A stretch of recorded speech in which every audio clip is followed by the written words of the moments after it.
1970 ശ്രീ അച്യുതമേനോൻ മുഖ്യമന്ത്രിയായിരിക്കും നമുക്ക് അനുകൂലമായിട്ടുള്ള സാഹചര്യം വന്നതാണ്. പക്ഷെ ദൗർഭാഗ്യവശാൽ അദ്ദേഹം ഇത് പുതുക്കാൻ വേണ്ടിയിട്ടുള്ള നടപടിക്രമത്തിനിടയ്ക്ക് അദ്ദേഹം ഈ 5 രൂപ എന്നുള്ളത് 30 രൂപയാക്കി മാറ്റി. ആകെപ്പാടെ ചെയ്തത് 5 രൂപ എന്നുള്ളത് 30 രൂപയാക്കി മാറ്റി. പിന്നെ തമിഴ്നാട് ഗവൺമെന്റിന്, തമിഴ്നാട് ഭരണകൂടത്തിന് വൈദ്യുതി ഉൽപ്പാദിപ്പിക്കാൻ വേണ്ട പെർമിഷൻ നമ്മൾ നൽകുകയും ചെയ്തു.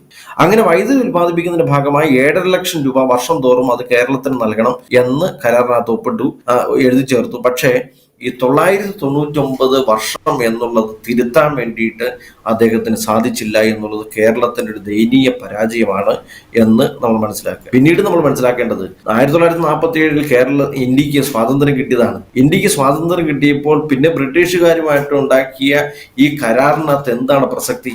എല്ലാ കരാറുകളും അവിടെ അസ്തമിച്ചു പോയെടുത്ത് വീണ്ടും ജീവന്റെ തുടിപ്പുണ്ടായിരുന്ന ഏക കരാർ എന്ന് പറയുന്നത് മുല്ലപ്പെരിയാർ കരാർ മാത്രം